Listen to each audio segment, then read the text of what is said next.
नमस्कार। आज का हमारा टॉपिक है नारी बेचारी क्यों। क्या आपने सुना है बेटी पढ़ाओ बेटी बचाओ। देश के आजादी के 73 साल बाद भी यह संदेश हमारे मीडिया प्लेटफॉर्म के द्वारा देश की जनता तक क्यों पहुंचाने का काम किया जा रहा है। इसके पीछे कारण है, इसके मूल में कारण है disparity between two genders, discrimination between male and female. इसकी वजह से यह संदेश आज भी हमारे जन जन तक हमारे नेतागण पहुंचाने की कोशिश कर रहे हैं। हमारे देश के जनसंख्या के जो आंकड़े हैं उसके अनुसार महिलाओं की जनसंख्या पुरुषों की तुलना में कम होती जा रही है। कारण disparity between two genders, discrimination between two genders. एक जेंडर को ज्यादा तवज्जो देना, दूसरे जेंडर को कम तवज्जो देना। एक को किसी भी प्रकार की सहायता और सुविधा किसी भी तरह से मुहैया करा देना और दूसरे को उस सहायता उस सुविधा से वंचित कर देना। इसके मूल में कुछ कारण हैं, जैसे female foeticide, upbringing discrimination, education discrimination, dowry murder, society discrimination, female children trafficking, domestic violence, after effect of marriage, marriage before completion of a certain age and certain education, बेटी पराया धन होती है, mentality, Cribb mentality. Cribb mentality तो आप जानते ही होंगे, बाद में इसकी कहानी भी आपको बताऊंगा। एसिड अटैक्स, मोलेस्टेशन, इव टीजिंग,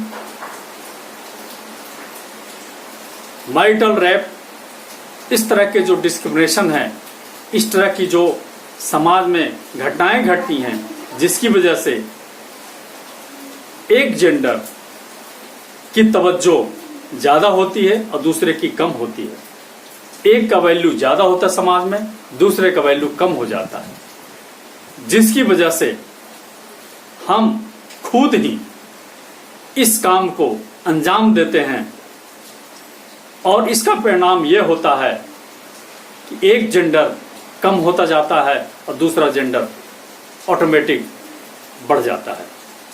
इस चीज को बराबर करने के लिए हमारी सरकार इस चीज पर जोर दे रही है कि बेटी को शिक्षित करिए, बेटी को एम्पावर करिए, बेटी को आगे बढ़ाइए, जिसकी वजह से यह डिस्क्रिमिनेशन, यह डिस्पैरिटी कम हो सके, समाप्त हो सके।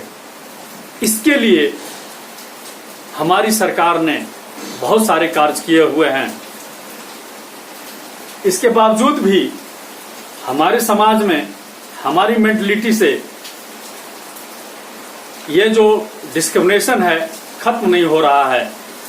यह समाज में इतने गहरे पैठ कर चुका है कि इसको निकालने के लिए, इसको समाप्त करने के लिए समाज, सरकारें, हर तरह का मीडिया अपना पूरा योगदान कर रहा है, लेकिन यह है कि समाप्त होने का नाम नहीं ले रहा है। इसीलिए मैं इस प्लेटफॉर्म के माध्यम से उन महिलाओं को यह संदेश देना चाहता हूं कि आप अपने आप को इतना कमजोर क्यों समझती हैं। आप ध्वस्त कर दो उस पुरुष के साम्राज्य को जो इस प्रकार के डिस्क्रिमिनेशन को क्रिएट करता है। एक ही माता पिता की संतान है, लेकिन उनके लालन पालन से लेकर के उनके बड़े होने तक हमेशा दो तरह की विचारधारा अपनाई जाती है। चाहे घर में हो या समाज में हो। घर से ये शुरुआत होती है। एक बेटा हो, अगर एक बेटी हो, तो बेटी का जो दर्जा होता है वह द्वयम दर्जा होता है। घर के अंदर भी बेटे का दर्जा बड़ा होता है। क्यों ऐसा क्यों करते हैं हम? इसकी वजह से जो इसके साइड इफेक्ट्स हैं, जो जेंट्स है उसके दिमाग में गलत संदेश जाता है और वो ये समझता है कि मैं लेडीज के ऊपर, फीमेल जेंडर के ऊपर अपना प्रभुत्व जमा कर रख सकता हूं और उनके ऊपर वो अपना जो पावर है वो हमेशा दिखाना चाहता है, उनके ऊपर हमेशा दबाव बना के रखता है। इस चीज को हमें अपने घर से, समाज से इस चीज को शुरुआत करनी पड़ेगी। इसके लिए सबसे पहले इसमें जो सबसे कठिन चीज है उसको निकालना, हमारे समाज के अंदर जो महिलाएं हैं उनका योगदान इसमें सबसे ज्यादा जाता है। अगर महिलाएं चाहती हैं तो इस बीमारी को, इस डिस्पैरिटी को, इस डिस्क्रिमिनेशन को समाप्त कर सकती हैं।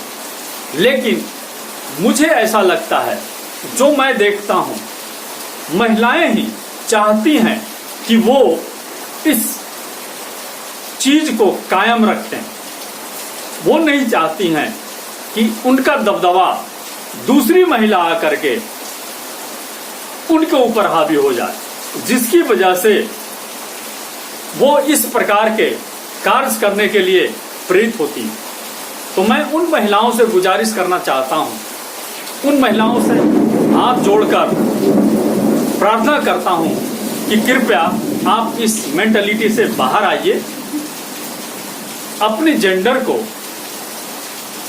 अपने साथ की महिलाओं को, अपने साथ की स्त्रियों को, अपनी बेटी को, अपनी बहू को एम्पावर करिए। हमारे समाज में माओं का दो रोल होता है। अगर सास के रूप में देखें, अलग रोल निभाती हैं। बेटी के रूप में उनको दिखे, अलग रोल निभाती हैं। यह तो गलत है। आपको जो भी करना है आप समानता से करिए। किसी के साथ किसी प्रकार का अगर डिस्पैरिटी करती हैं, इसका जो साइड इफेक्ट है वो आपके पास भी आज नहीं तो कल वो दिखाई पड़ता है। आप क्यों भूलती हैं? मैं महिलाओं से यह निवेदन करता हूं या गुजारिश करता हूं कि आप क्यों भूलती हैं उन झांसी की रानी को जिन्होंने अंग्रेजों के दांत खट्टे कर दिए थे। आप क्यों भूलती हैं उस सती सावित्री को जिसने यमराज से अपने पति को वापस लेकर आया था? आप क्यों भूलती हैं उस काली माता को जिन्होंने शिव शंकर को भी तुच्छ बना दिया था? आप क्यों भूलती हैं दुर्गा माता को जिन्होंने पूरे संसार को शक्ति प्रदान करी है? आप क्यों अपनी शक्ति को भूलती हैं? आप इनसे क्यों नहीं प्रेरणा लेती हैं? आप क्यों नहीं इनको अपना आदर्श मानती हैं? आप क्यों नहीं इनसे कुछ सीखने की कोशिश करती हैं? आप क्यों नहीं कहती हैं कि हाँ, मैं भी दुर्गा हूं, मैं भी काली हूं, मैं भी झांसी की रानी हूं, मैं भी सती सावित्री हूं, मैं सब कुछ कर सकती हूं, इस समाज को बदल सकती हूं। इस समाज को बदलने में आपका सहयोग बहुत अपेक्षित है। अगर आपका सहयोग होगा तो हम इस डिस्पैरिटी को अपने समाज, अपने देश के नक्शे से बिल्कुल समाप्त कर सकते हैं, उसको हटा सकते हैं। शायद आपको इस बात की जानकारी हो या ना हो, परंतु माननीय सर्वोच्च न्यायालय ने 9 सितंबर 2005 से पहले जिनके पिताजी की डेथ हो चुकी थी उनको एंसेस्ट्रल प्रॉपर्टी में हिस्सेदारी बराबर की नहीं थी जो पुरुषों को दिया जाता था।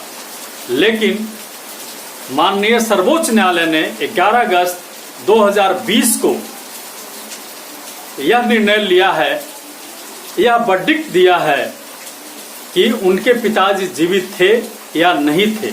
अब लेडी हो जेंट्स हो सबको बराबर का एंसेस्ट्रल प्रॉपर्टी में हिस्सा मिलेगा। पेरेंटल प्रॉपर्टी की तो बात अलग है, क्योंकि अगर आपके पिताजी ने अगर किसी प्रकार का विल बनाया है तो अलग बात है, अगर विल नहीं बनाया है तो पेरेंटल प्रॉपर्टी में तो आपका हिस्सेदारी है ही। बट एंसेस्ट्रल प्रॉपर्टी में आपको 11 अगस्त 2020 के वर्डिक्ट के अनुसार आप बराबर की हकदार हैं। इस बात को आप ध्यान। आगे एक संदेश मैं आपको और देना चाहूंगा।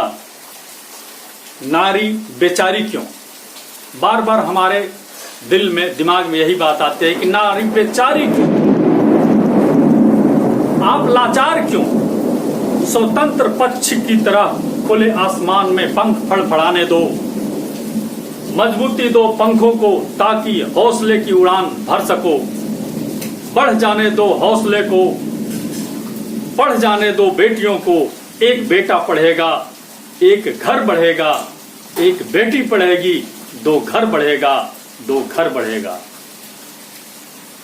वीडियो वॉच करने के लिए थैंक यू वेरी मच। अगर पसंद आया आपको तो कृपया लाइक करें, सब्सक्राइब करें और इसी तरह से हमारे वीडियो को देखने के लिए आप बेल नोटिफिकेशन को जरूर दबाइए। Thank you.